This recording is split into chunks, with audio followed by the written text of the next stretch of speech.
relação ao Marcos Lamaque, a autorização da Justiça? Então, qual o processo da venda e os próximos passos, né? Nós passamos muito tempo... Quer chegar para cá?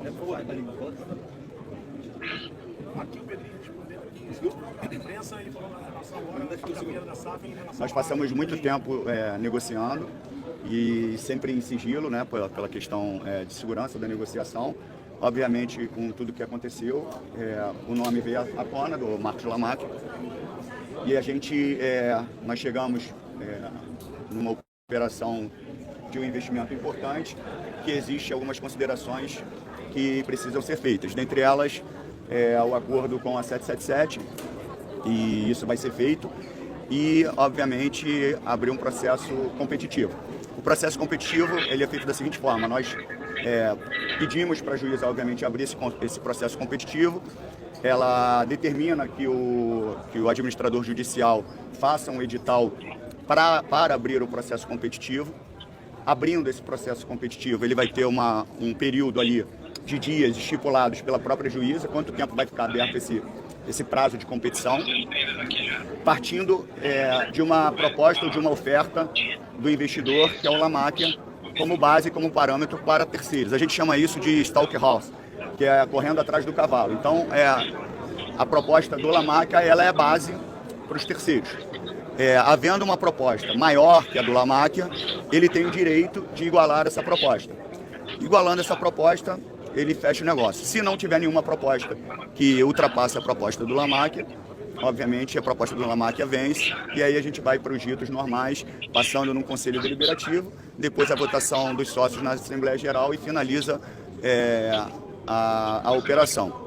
Eu estou muito confiante, otimista, empolgado, porque são valores muito importantes para a instituição. E, obviamente, eu não estou falando sobre um investimento agora e ganhar um título ano que vem. Isso pode acontecer, mas não é sobre isso. É sobre um contrato que dá, eu já falei aqui mesmo, num sorteio da Copa do Brasil, de um investidor CNPJ no Brasil, com uma hold milionária, bilhardária, onde a gente sabe do carinho que eles têm pela instituição, onde vai ter um Vasco que, durante a sua existência, sem qualquer problema financeiro, obviamente com um centro de treinamento de muita capacidade, e isso atrai também novos atletas, e uma estrutura financeira para que o Vasco adquira mais credibilidade no mercado, para, obviamente, se tornar um time competitivo durante muitos anos. Presidente, esse ano é ano de eleição e 24 o Vasco chegou na semifinal da Copa do Brasil, 25 chegou na final. Você pensa em reeleição e fechar esse primeiro triênio à frente do Vasco com o título da Copa do Brasil esse ano? Quem trabalha no Vasco, e eu como um grande vascaíno, a gente sempre trabalha para ser campeão. Isso é óbvio, é a premissa da instituição. Mas eu vou pegar a minha fala desde o início. Eu entrei no clube, não imaginaria que estaria na SAF, né? Com tudo que aconteceu, eu vim para a SAF. E como um administrador executivo de uma empresa, eu tinha que entender o que a empresa estava precisando. E ela precisava de pagar suas contas. E foi isso que eu falei. Não sei se eu vou ganhar títulos, mas eu sei que eu vou organizar o clube para que, de repente, ou numa nova candidatura, ou um próximo candidato, tenha, obviamente, um clube completamente estruturado para tocar. E isso vai ser feito, né? A gente conseguiu diminuir as dívidas através da recuperação judicial. Se Deus permitir, que tem total peso a mão de Deus nesse processo inteiro. Agradeço muito a ele por direcionar muitas decisões que eu tenho tomado. A gente vai ter um clube que vai estar com um investidor que vai poder organizar de uma forma definitiva o clube para sempre. E a questão da candidatura tem chances, né, de eu voltar para mais um triênio, mas isso não é para agora, não é para ser decidido agora, é um pouco mais para frente. Mais de gestão deles está em contradição com o que eles falam. Então eles têm que se preocupar com os clubes deles e não se preocupar com o Vasco, porque o Vasco tem muito problema. E eu tenho muito problema para cuidar, para ficar dando ouvido para presidente que quer se meter em coisas que não são do seu clube. E eu estou falando diretamente para o BAP, que ele tem uma paixão louca pelo Vasco, eu estou começando a achar que ele é vascaíno. Como também não é nenhuma surpresa, ou é surpresa para alguns que que se fazem de desentendidos e gostam de falar sobre os empréstimos que o Vasco pega.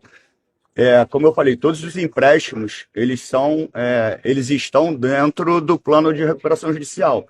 Eu não tiro nenhum empréstimo da minha cabeça, né? Hoje eu estou a fim de... Como teve um cidadão que me fugiu o nome agora, que ele vai responder judicialmente sobre uma declaração que ele diz que ele usou uma palavra...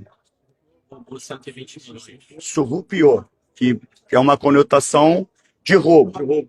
E isso é gravíssimo e não pode ser normalizado. Ele está falando que teve um roubo no Vasco de 100 milhões. É muito grave. E ele vai ser processado por isso, tendo que provar o que ele falou. Porque uma coisa é o direcionamento da receita que a gente tem. E o direcionamento da receita da venda do Ryan, ela evitou que a gente tivesse já pego um empréstimo para pagar todos os salários, fluxo de caixa. Obviamente, depois tem outros empréstimos que fazem parte do plano de recuperação judicial. Então, ele fala com uma propriedade, uma asneira tremenda. Ele e muitos outros. E com uma irresponsabilidade, porque ele não está falando sobre contratou bem, contratou mal, sobre investimentos no CT ou deixei de fazer investimentos no CT. Ele está falando sobre roubo. Então ele vai ter que provar isso duramente.